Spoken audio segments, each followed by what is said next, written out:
नमस्कार दोस्तों, मैं आपका अपना रजनीश गुप्ता, एस्ट्रोलॉजर कुंडली विशेषज्ञ। तो आज हम बात करेंगे कुंभ राशिफल अप्रैल मंथ 2024। कुंभ राशि में क्या क्या चीजें प्लस और माइनस होने वाली है, गोचर में क्या परिस्थिति होने वाली है, प्लेनेट किस करवट बैठने वाले हैं और आपको क्या फायदा होने वाला है। तो सबसे बड़ा चीज तो यही होती है, सबसे बड़ी चीज यही होती है कि आपको क्या फायदा होगा और क्या नुकसान होगा, हमें क्या करना चाहिए और क्या नहीं करना चाहिए अप्रैल मंथ के अंदर 2024 में, जिससे कि हम प्लेनेट की स्थिति का ज्यादा से ज्यादा फायदा उठा सकें।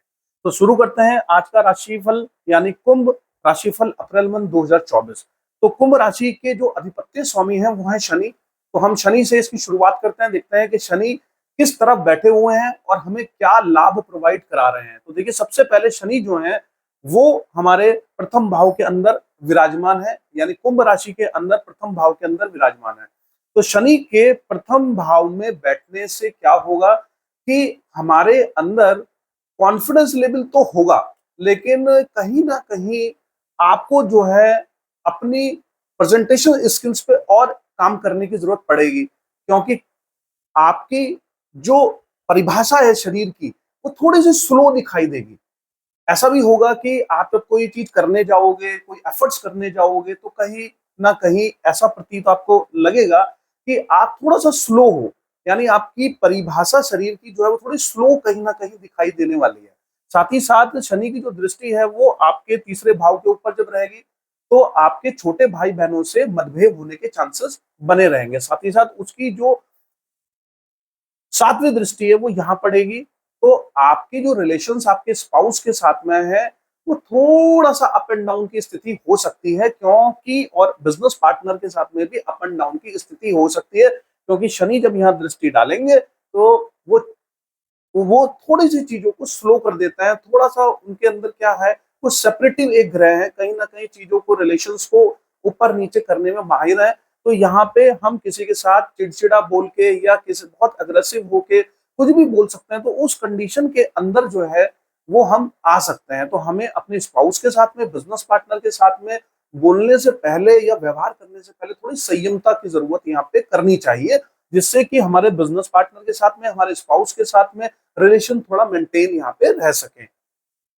साथ ही साथ बात करेंगे यहाँ पे इनके 10वें घर की। तो 10वें घर में यहाँ पे इनकी दृष्टि आ रही है, तो ये चाहेंगे कि आप अपने कार्य क्षेत्र में फोकसली कार्य करें, क्योंकि यहाँ पे कोई भी प्लेनेट नहीं बैठा हुआ। तो दैट मीन्स कि अप्रैल मंथ में आपका फोकस काम के ऊपर थोड़ा कम रहने वाला है। तो अपने फोकस को शनि चाहता है कि आप अपने कार्य क्षेत्र में फोकस करें, ताकि आपका प्रॉफिट और चीजें वो इंप्रूव हो सके। तो अपने कार्य क्षेत्र में थोड़ा फोकस करने की आपको यहाँ पे जरूरत पड़ने वाली है। अब बात करते हैं यहाँ पे हम सूर्य की। तो देखिए, सूर्य क्या है कि सूर्य कहाँ बैठे हैं, सूर्य जो है वो आपके दूसरे भाव के अंदर बैठे हैं। सूर्य जब दूसरे भाव के अंदर बैठेंगे तो कहीं ना कहीं आपके फाइनेंशियली चीजों को सपोर्ट करने का कार्य करेंगे, और फाइनेंशियली चीजों को सपोर्ट करेंगे क्योंकि जिसके घर में बैठे हैं 12वें, यानी कि मीन राशि के अंदर सूर्य बैठे हैं, तो वो मीन राशि किसकी है, वो गुरु की है। गुरु सूर्य के मित्र है, तो चाहते हैं कि गुरु का जो घर है उसके अंदर धन धान्य की कोई कमी ना हो, फाइनेंशियली स्टेबिलिटी उसके साथ में बनी रहे। तो ये वो चीजें यहाँ पे चाहते हैं। साथ ही साथ उनकी जो दृष्टि है, सातवीं दृष्टि यहाँ पे पड़ रही है, तो हमें थोड़ा सा ध्यान देना पड़ेगा कि कहीं ना कहीं हमारे स्वास्थ्य से रिलेटेड चीजें इश्यूज ना करें। और ये जो है हमारा 8वां घर है गुप्त इश्यूज, यानी कि कहीं ना कहीं हमारा माइग्रेन से रिलेटेड इश्यूज, हड्डियों से रिलेटेड इश्यूज, और हमारी जो ऐसी चीजें हैं जो शरीर के अंदर हमारे हैं। तो हम, सूर्य गर्म ग्रह है, जब उसकी दृष्टि यहाँ पे आएगी तो हमें कहीं ना कहीं वो चीजों में हमें आगाह कर रहा है, और यहाँ पे हमें पता लग रहा है कि यहाँ पे हमें रोग होने के चांसेस बने रहेंगे। तो इसलिए हमें थोड़ा सचेत रहना चाहिए खान पीन में, और अपने लाइफ स्टाइल में ध्यान देने की यहाँ पे हमें थोड़ा जरूरत है। साथ ही साथ जैसे ही सूर्य जो है 13 अप्रैल के बाद में 30 अप्रैल के बीच में वो जो है वो तृतीय भाव में चले जाते हैं। तृतीय भाव में जब वो जाएंगे तो आप देखेंगे कि सूर्य जब वो अपने घर में जाएंगे तो उत्साह जबरदस्त आपके अंदर रहने वाला है। साथ ही साथ भाई और बहनों के साथ में, मित्रों के साथ में संबंध को अच्छा करने का प्रयास करें, क्योंकि अपने उच्च राशि के घर में बैठेंगे। जब उच्च राशि के घर में बैठेंगे तो सबका ध्यान रखेंगे, केयरिंग करेंगे। क्यों? क्योंकि अल्टीमेटली वो अपने एक उच्च घर के अंदर बैठे हैं, तो इस जगह पे वो कोई भी खलबली नहीं करेंगे, कोई भी गर्म व्यवहार नहीं करेंगे, वो चाहेंगे कि उस घर का ज्यादा से ज्यादा भला हो। तो अल्टीमेटली कहीं ना कहीं मित्रों के साथ में, भाई बहनों के साथ में उत्साह में जबरदस्त वृद्धि आपको यहाँ पे दिखाई देगी इस मंथ के अंदर, अप्रैल मंथ के अंदर। जैसे ही उनकी दृष्टि यहाँ पे आती है तो ये उनका नीच राशि का घर है, तो कहीं ना कहीं भविष्य में अप्रैल मंथ के अंदर आपकी के अंदर जो चीजें आपके घटित होने वाली है उसमें आप कॉन्फिडेंस लेवल थोड़ा सा डिप आपका यहाँ पे रहने वाला है, क्योंकि अपनी नीच राशि के ऊपर दृष्टि डालेंगे। तो जब नीच राशि के ऊपर दृष्टि डालेंगे सूर्य यहाँ पे, तो कहीं ना कहीं जो है वो आपके अंदर कॉन्फिडेंस लेवल जो है वो थोड़ा कम दिखाई देगा। तो सूर्य से रिलेटेड जो भी कार्य आप जैसे करते हैं, आप किसी व्यवहार करते हैं, आपके अंदर जो कॉन्फिडेंस है, राजा की तरह व्यवहार होता है कहीं ना कहीं सूर्य का, तो रोग प्रतिरोधक क्षमता का कार्य करता है। तो छोटे भाई बहनों की के लिए बहुत अच्छा, रोग उनके मतलब सही रहेंगे, हेल्थ बहुत अच्छी रहेगी। लेकिन यहाँ पे कहीं ना कहीं हेल्थ में हमें क्वेश्चन मार्क है, तो हमें थोड़ा सा यहाँ पे अपनी ध्यान देना चाहिए। साथ ही साथ कॉन्फिडेंस लेवल भी यहाँ पे वो डिप करते हुए नजर आ रहे हैं। लेकिन जैसे ये मंगल की तरफ डालते हैं, तो मंगल देखिए कहाँ बैठे हुए, मंगल हमारे यहाँ पे बैठे हुए पहले घर में। और पहले घर में जब मंगल बैठेंगे तो उत्साह जबरदस्त होगा। यानी जैसे मैंने बोला कि शनि आपको स्लो कर देंगे, लेकिन मंगल जो है वो अंदर से आपको एक बूस्ट देंगे, आपके अंदर ऊर्जा देंगे, कार्य करने के लिए, क्षमता के लिए आपको उत्साहित करेंगे कि आप स्लो तो हैं लेकिन आपके अंदर ऊर्जा की कमी नहीं है।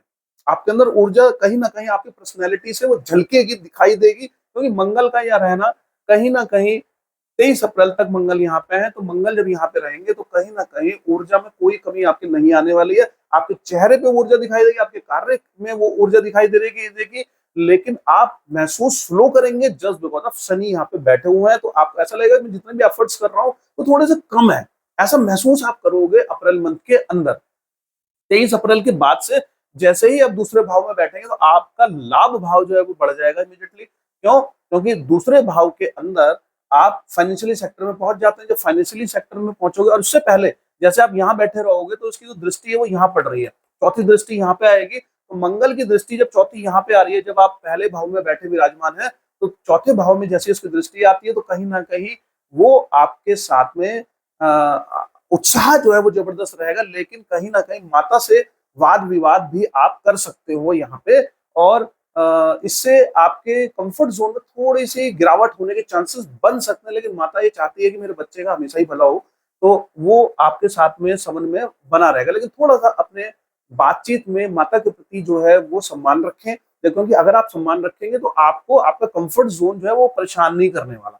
4, 5, 6, 7 यहाँ पे दृष्टि पड़ रही है मंगल की, तो कहीं ना कहीं मंगल और शनि की दृष्टि होने से आपके व्यवहार में, आपकी लव, आपकी मैरिज लाइफ में थोड़ा सा दिक्कत है। क्योंकि यहाँ पे क्या होगा कि रिलेशंस थोड़े से अप एंड डाउन बन जाएंगे, क्योंकि तो शनि यहाँ पे दृष्टि कर रहा है, पर तो मंगल भी कर रहा है। मंगल जो है वो बहुत ही ज्यादा एकदम अग्रेसिव प्लेनेट है, और शनि भी क्या सेपरेटिव विचारों वाला ग्रह, धीरे धीरे चीजों को करता है। तो यहाँ पे हमें ये ध्यान देने की जरूरत है कि कहीं ना कहीं हम अपने व्यवहार से, हम अपनी बातों से, हम अपनी नॉलेज से सामने वाले को बहुत ज्यादा जो है प्रॉब्लमेटिक स्थितियों में ना फंसा दें। हम अपने बोलने में थोड़ा संयम रखें, क्योंकि यहाँ पे हमारी वाइफ के साथ में, हमारे बिजनेस पार्टनर के साथ में संबंधों को काफी यहाँ पे ठेस पहुंच सकती है। उसके बाद में मंगल 7, 8 यहाँ पे दृष्टि दे रहा है, तो हमें थोड़ा रोगों से बचने की यहाँ जरूरत है। कहीं ना कहीं मंगल की दृष्टि यहाँ पे भी आ रही है। मंगल जैसे ही वहां पहुंच जाएगा तो आप देखेंगे कि एक तो हमारे फाइनेंशियल सेक्टर को अच्छा करेगा द्वितीय भाव में पहुंच के। उसके बाद में हमारी बोली में थोड़ा सा अग्रेशन जरूर कहीं ना कहीं आ जाएगा, जैसे मंगल, क्योंकि वो कम्युनिकेशन का घर भी है, तो हमारे यहाँ अग्रेशन बहुत ज्यादा हो सकता है। साथ ही साथ 1, 2, 3, 4, और यहाँ पे जो लोग लव एंगल की से अगर मैं बात करूं, तो यहाँ पे जो है वो ऊर्जा लोगों के अंदर काफी अच्छी रहेगी। एक दूसरे से मतभेद भी हो सकता है, लेकिन काम ऊर्जा भी बहुत अच्छी रहने वाली है। जो लोग एजुकेशन से रिलेटेड हैं, उन लोगों के लिए, जो विद्यार्थी, उनके अंदर ऊर्जा की कोई कमी नहीं रहेगी। जो लोग संतान के से अच्छा समाचार मिलने की कामना कर रहे हैं, तो संचार संतान के अंदर भी कहीं ना कहीं ऊर्जा लबालब रहेगी, जो उसके कार्य क्षेत्र में, उसके कार्य क्षेत्र में उसको काम आने वाली है। तो शिक्षा में लेने के लिए ऊर्जा भी कहीं ना कहीं मंगल यहाँ पे आपको प्रोवाइड करते हुए नजर आ रहा है। 1, 2, 3, 4, तो यहाँ पे जब मंगल आ जाएंगे तो चौथे स्थान में आपको काफी सपोर्ट करेंगे। साथ ही साथ यहाँ पे 4, 5, 6, 7 यहाँ पे जा रहे हैं, तो हमें थोड़ा सा प्रॉब्लमेटिक, यानी कहीं ना कहीं मंगल जो है वो हमें रोग से हमें सचेत कर रहे हैं। 7, 8, तो 8वें भाव में कहीं ना कहीं मंगल जब हमें यहाँ पे देखेंगे तो हमारे लिए अच्छा प्रयास करेंगे, अच्छी कोशिश करेंगे कि ताकि हमारे लिए यहाँ पे हो सके, क्योंकि 7वां जो घर है वो शुक्र का है और शुक्र से उनकी बहुत ज्यादा गहमा गहमी नहीं है, समानतारता है। तो कहीं ना कहीं भविष्य में जो चीजें, जो फल हमें मिलने वाले हैं वो हमें कहीं ना कहीं मिलते रहने की संभावना यहाँ बनी रहेगी। साथ ही साथ बुध की अगर मैं बात करूं तो बुध का आप देखेंगे कि 1 अप्रैल से लेके और 9 अप्रैल के बीच में बुध जो है वो बैठे हुए हैं आपके पहले भाव के अंदर, यानी पहले भाव में यहाँ बैठे हुए हैं बुध। तीसरे भाव के अंदर, तीसरे भाव में बैठ के बुध क्या करेंगे, बहुत ही 2 तारीख से वक्रीय हैं बुध, तो हमारे रिलेशंस को बहुत अच्छा इंप्रूव कर देंगे, यानी हमारे छोटे भाई बहनों से हमारे रिलेशंस को, मित्रों के साथ में हमारे रिलेशंस को बहुत इंप्रूव कर देंगे। साथ ही साथ उसकी जो दृष्टि है वो यहाँ पे आ रही है, यानी भविष्य के लिए 9 अप्रैल तक हमारे लिए बहुत अच्छा यहाँ पे शुभ है, क्योंकि कहीं ना कहीं वो वहां बैठ के तीसरे भाव में बैठ के और वो यहाँ पे कहीं ना कहीं आ रहे हैं, तो हमारे लिए भविष्य के पॉइंट ऑफ व्यू से बुध जो है वो अच्छा प्रयास करेंगे, यानी हमें बहुत सारी चीजें भविष्य में मिलती हुई नजर आ रही हैं। साथ ही साथ 9 तारीख के बाद में बुध जो है वक्री हो जाएंगे, यानी उनकी ऊर्जा बढ़ जाएगी और वो जो है कहीं ना कहीं जो है बुध वो आपके दूसरे भाव में पहुंच जाएंगे। जैसे ही बुध दूसरे भाव में पहुंचेंगे तो बुध जो है दूसरे भाव के कारक स्वामी भी हैं, लेकिन वो नीच राशि पे बैठे हुए हैं, लेकिन उसके बावजूद भी फाइनेंशियल स्थिति को इंप्रूव करने का प्रयास करेंगे, क्योंकि वो खुद के कारक ग्रह हैं। नीच राशि वहां पे विराजमान है, लेकिन कहीं ना कहीं फाइनेंशियली चीजों को इंप्रूव करने का वहां पे प्रयास वो करते रहेंगे, और साथ ही साथ उनकी जो दृष्टि होगी वो यहाँ पे होगी 7वीं दृष्टि, तो कहीं ना कहीं हमें कफ से रिलेटेड इश्यूज, वात से रिलेटेड इश्यूज और कहीं ना कहीं हमें पित्त से रिलेटेड इश्यूज होने के चांसेस यहाँ बने रहेंगे। तो हमें अपना थोड़ा सा ध्यान देने की जरूरत है, अपने स्वास्थ्य के प्रति ध्यान देने की यहाँ पे जरूरत है। साथ ही साथ शुक्र की अगर मैं बात करूं तो शुक्र जो है वो आप देखेंगे कि यहाँ पे मीन राशि में बैठेंगे और वो जो है 24 अप्रैल तक वो बैठे हुए हैं, कहाँ पे, वो बैठे हुए हैं उच्च में अपने, यानी कि शुक्र का सेकंड भाव में बैठना, उच्च में बैठना आपके लिए बहुत ही फलदायी रहेगा। आपका प्रॉफिट जबरदस्त इंक्रीज करेगा, कंफर्ट जोन जबरदस्त इंक्रीज करेगा, क्योंकि शुक्र का अपने उच्च राशि में बैठ रहे हैं, तो लबालब आपके पास में फाइनेंशियल इश्यूज, कंफर्ट जोन जबरदस्त रहने वाला है। साथ ही साथ उसकी दृष्टि यहाँ पे आ रही है, साथ ही साथ उसकी दृष्टि यहाँ पे आती है, तो कहीं ना कहीं आपको थोड़ी सी स्वास्थ्य के प्रति भी सचेत रहने की यहाँ जरूरत है। फाइनेंशियल चीजों को तो स्टेबिलिटी को बहुत इंप्रूव करेगा, लेकिन स्वास्थ्य के प्रति यहाँ रहने की आपको थोड़ा जरूरत है। साथ ही साथ 24 अप्रैल के बाद से वो आपके पहले घर में आ जाएगा, तो मित्रों के साथ, दोस्तों के साथ बहुत अच्छा रिलेशंस को इंप्रूव करेगा। साथ ही साथ वहां से उसकी दृष्टि यहाँ पे आ रही है, अपने ही घर पे दृष्टि आएगी, तो भविष्य में मिलने वाली चीजें आपको इंप्रूव करती हुई नजर आएंगी। तो यहाँ पे एक क्वेश्चन मार्क है, आप देखेंगे कि यहाँ पे जो है आपके एफर्ट्स थोड़े से कम नजर आ रहे हैं, क्योंकि यहाँ कोई भी प्लेनेट आपका नहीं बैठा हुआ। अगर कोई भी प्लेनेट यहाँ बैठा होता तो एफर्ट्स थोड़े से इंप्रूव नजर आते। तो थोड़ा सा कार्य क्षेत्र के अंदर आप अपना फोकस बनाइए, क्योंकि कार्य क्षेत्र में बिल्कुल भी फोकस नहीं है आपका। तो प्लेनेट तो थोड़ा बहुत यहाँ पे आपको सपोर्ट करते हुए नजर आ रहे हैं, भविष्य के पॉइंट ऑफ व्यू से नजर आ रहे हैं, लेकिन यहाँ कहीं ना कहीं हमारा सपोर्ट नहीं है। सपोर्ट ना होने की वजह से कहीं ना कहीं हमारी चीजें अप एंड डाउन हो सकती हैं। तो हमें अपने स्वास्थ्य के प्रति सचेत रहना है, साथ ही साथ हमें अपने कार्य क्षेत्र में भी फोकस बना के रहना है, ताकि हमें वो प्रॉफिटेबिलिटी जो है वो मिल सके। शुक्र जो हमें कंफर्ट जोन देना चाहता है, वो उस कंफर्ट जोन का हम फायदा उठाएं, और बहुत सारे जो ग्रह हैं वो हमें यहाँ पे सपोर्ट करते हुए नजर आ रहे हैं। साथ ही साथ गुरु की अगर मैं बात करूं तो गुरु तीसरे भाव में बैठ के यहाँ पे बहुत सपोर्ट हमें कर रहा है। साथ ही साथ 1, 2, 3, 4, 5 गुरु जो है हमें यहाँ पे, हमें शनि और मंगल अगर यहाँ पे हमें थोड़ा दिक्कत करा रहे हैं, तो गुरु हमें यहाँ पे सपोर्ट करता हुआ नजर आ रहा है। कहीं ना कहीं गुरु हमें यहाँ सपोर्ट कर रहा है। 5, 6, 7 गुरु हमें यहाँ भविष्य में भी सपोर्ट कर रहा है। 7, 8, 9 गुरु हमें फाइनेंस में भी हमें सपोर्ट कर रहा है। तो हमें क्या करना है, हमें तो अपने अपने जो है स्वास्थ्य के प्रति सचेत रहना है, अपने कार्यशैली, अपने जो है मतलब जो डेली जो हमारा रूटीन है उसे हमें ध्यान रखना है। खाने पीने में रूटीनली हमें अपना ध्यान रखना है, कार्य क्षेत्र में हमें थोड़ा ध्यान देना है, राहु की अगर हम बात करें तो राहु का स्थिति अगर हम देखें तो राहु देखिए कहीं ना कहीं फाइनेंशियली सेक्टर पे आपके बैठा हुआ है, यहाँ बैठा हुआ, प्लेनेट सपोर्ट कर रहा है, शुक्र सपोर्ट कर रहा है, मंगल सपोर्ट कर रहा है, लेकिन और कहीं ना कहीं राहु भी बैठा हुआ है। तो राहु क्या करेगा कि दूसरे लोग आपको भ्रमित भी कर सकते हैं, आपके आसपास के जो लोग हैं वो आपको भ्रमित कर सकते हैं, अरे यार ये काम अच्छा नहीं है, हम एक काम करते हैं जॉब चेंज कर लेते हैं, एक काम करते हैं हम जो है मतलब कुछ नया बिजनेस शुरू कर लेते हैं। तो देखिए जो भी करना है वो कर सकते हैं आप, लेकिन अभी फिलहाल वो समय नहीं है, क्योंकि बुध जो है वो 26 यानी कि आपका बुध जो है वो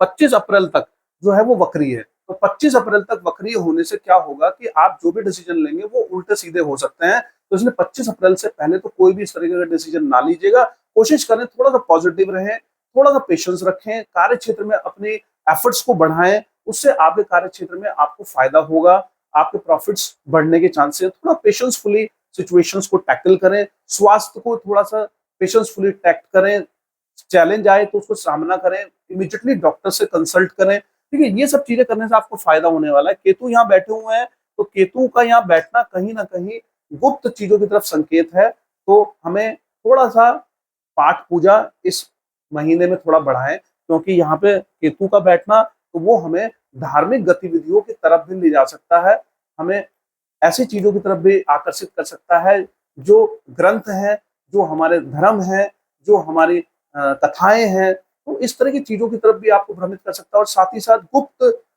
संक्रमण देने में भी जो है वो कहीं ना कहीं केतु बहुत ही ज्यादा जो है वो ऐसी परिस्थिति भी उपलब्ध करा सकता है कि जिससे हमें गुप्त चीजें भी हो सके, यानी यानी कि हमें गुप्त परेशानियां, जैसे कि मैंने बताया कि अल्टीमेटली कोई भी स्थिति में जस्ट लाइक जैसे कि आपको कुछ भी जो संक्रमण है वो पता ही लगता दिखता नहीं है, तो संक्रमण भी पैदा यहाँ कर सकता है। तो बहुत सारे प्लेनेट की दृष्टि भी है यहाँ पे, तो हमें थोड़ा सा एफर्ट्स करना है, थोड़ा ध्यान देना है, ताकि हम जो है इस परिस्थितियों का सामना करें।